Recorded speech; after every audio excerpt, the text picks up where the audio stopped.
नमस्कार, good morning. इस session में आप सभी का अभिनंदन है। चलो स्टार्ट करते हैं। क्लास 10 एक्सरसाइज 10.2 का क्वेश्चन नंबर 13।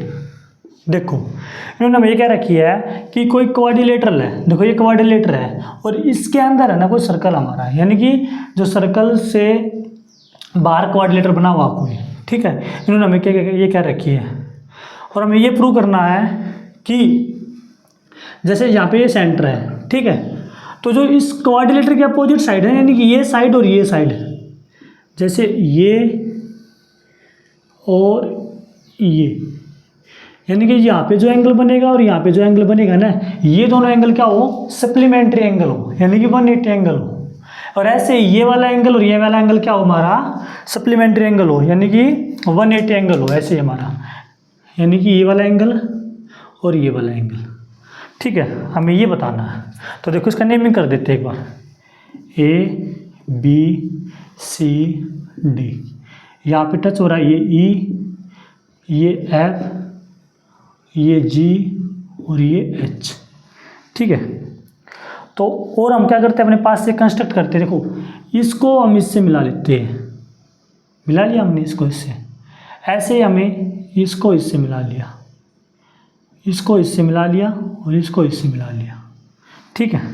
अब हमने क्या किया, इनका नेमिंग कर दिया। यहाँ पे मान लो इसको रख दिया 1 2 3 4 5 6 7 8, ठीक है। अब देखो हमें प्रूव क्या करना है, हमें प्रूव करना क्या, यानी कि देखो जो ये भी साइड के अपोजिट एंगल, यहाँ पे सेंटर पे क्या, ये O हमारा, यहाँ पे देखो कौन कौन से एंगल है, 1 और 2, और यहाँ पे कौन से 5 और 6, यानी कि इस साइड पे ये और इस साइड पे ये, यानी कि angle 1 plus angle 2 plus angle 5 plus angle 6, ये दोनों हमारे क्या होने चाहिए, 180 होने चाहिए, यानी कि सप्लीमेंट्री होनी चाहिए। या फिर हमारा 4 और 3, यानी कि angle 4 plus angle 3 plus angle 7 और 8, एंगल 7 प्लस एंगल 8, ये हमारा कितना होना चाहिए, सप्लीमेंट्री, यानी कि 180 होना चाहिए। अब देखो हम क्या करेंगे, ट्रायंगल ले लेते, कौन कौन से, तो ये ले लेते AEO एंड AHO, क्योंकि ये हम सिमिलर प्रूव करेंगे, इसको कॉन्ग्रुएंट प्रूव करेंगे हम, सॉरी, ठीक है। तो देखो अब हम कैसे करते हैं। इन ट्रायंगल कौन कौन सा हमारा, AEO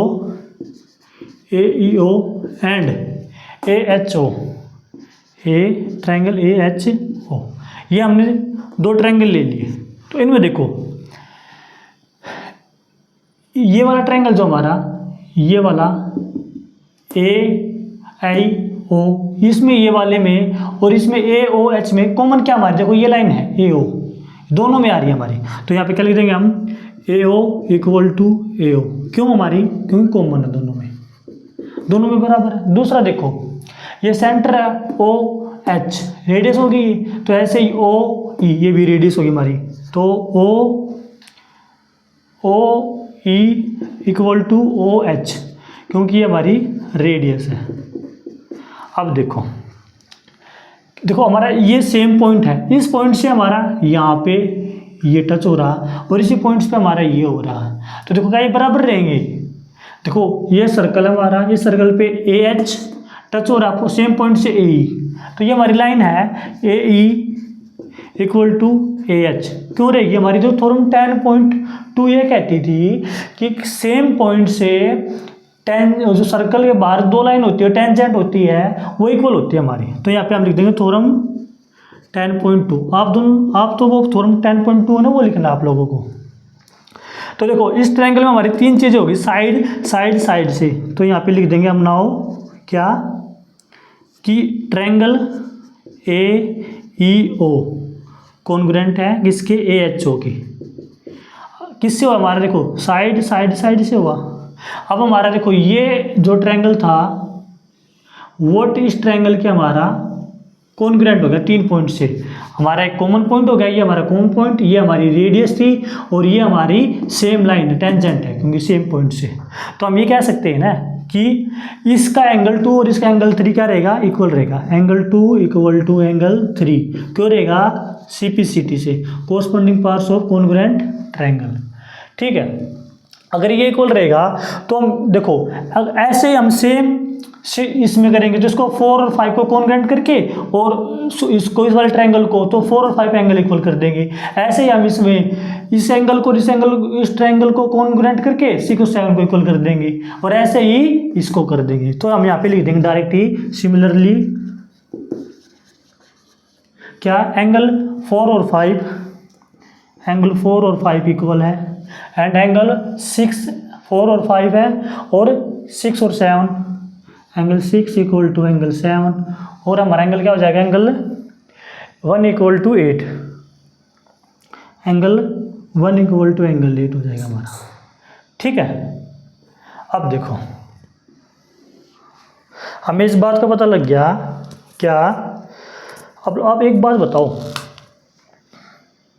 कि हमारा 1 2 3 4 5 6 ये हमारा एक कंप्लीट एंगल बन रहा है ना, तो हम यहाँ पे लिख सकते हैं ना एंगल 1 प्लस में एंगल 2 प्लस में एंगल 3 प्लस में एंगल 4 प्लस में एंगल 5 प्लस में एंगल 6 प्लस में एंगल 7 प्लस में एंगल 8 इक्वल टू क्या रहेगा 360 रहेगा हमारा, क्योंकि कंप्लीट एंगल है ये हमारा, है ना। तो अब देखो हमें क्या प्रूव करना है 1 2 और 5 6 यानी कि 1 2 और 5 6 180 प्रूव करना है। तो देखो एंगल 1 को 1 लिख लेता हूँ मैं यहाँ पे प्लस 1 के बाद हमें क्या लिखना है 1 और 2। क्या मैं हमारा एंगल 1 और 2 ठीक है, तो 1 और 2 एंगल 1 और एंगल 2 प्लस एंगल 5 और 6 एंगल 5 प्लस एंगल 6 ये हमें ये लेकर है। अब ये बताओ मेरे को एक बात आप कि एंगल 1 और 2 एंगल 3 को मैं क्या 2 लिख सकता हूँ यहाँ पे, क्योंकि देखो 3 और 2 मैंने इक्वल किया था। हाँ, तो एंगल 3 को मैं 2 लिख सकता हूँ मैं यहाँ पे, तो एंगल 3 को मैं यहाँ पे 2 लिख देता हूँ एंगल 2 प्लस एंगल हमारा क्या है 4 देखो हमारा 4 और 5 इक्वल है, तो मैं एंगल 4 को 5 लिख सकता हूँ यहाँ पे। हाँ, एंगल 5 प्लस में ये एंगल 5 इस नाम का प्लस एंगल 6 प्लस एंगल 7। देखो 6 और 7 इक्वल हमारे ये थे, तो मैं एंगल 7 को 6 लिख सकता हूँ। हाँ, एंगल 6 प्लस और एंगल क्या हो गया हमारा 8 को क्या मैं 1 लिख सकता हूँ मैं 8 को, क्योंकि देखो हमने यहाँ पे बराबर करी थी एंगल 8 को क्या लिखता हूँ 1। तो हमें पता चला यहाँ पे देखो क्या कि हमारे यहाँ पे है ना, हमारे यहाँ पे 2 बार तो देखो 1 आ रखा है, 2 बार एंगल 2 आ रखे हैं, 2 बार 5 2 बार 6।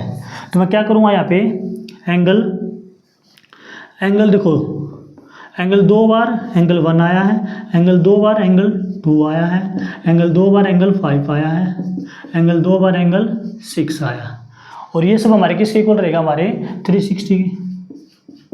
अब देखो 2 मैंने इस सब में क्या कर लिया कॉमन ले लिया, एंगल 2 बार ले लिया, तो यहाँ पे एंगल क्या बच जाएगा 2 बार लिया, एंगल 1 प्लस में एंगल 2 प्लस में एंगल 5 प्लस में एंगल 6 इक्वल टू 360। और यह मैंने बाहर लिया था 2, इधर आके क्या हो जाएगा एंगल 1 प्लस में एंगल 2 प्लस में एंगल 5 प्लस में एंगल 6 इक्वल टू 360, और 2 यहाँ पे मल्टीप्लाई में यहाँ पे डिवाइड में हो जाएगा, तो ये आ जाएगा हमारा 180। तो हम यहाँ पे ले देंगे हैंस प्रूव्ड। क्या प्रूव्ड हो गया हमारा, देखो एंगल 1 2 5 6 180 है, एंगल 1 2 5 6 से 180 है, तो बाकी बचा हुआ हमारा 3 4 7 8 भी 180 रहेगा हमारा, क्योंकि 360 होता है ना कंप्लीट एंगल। तो हम यहाँ पे ले देंगे हैंस प्रूव्ड है हमारा। ठीक है दोस्तों, तो थैंक यू।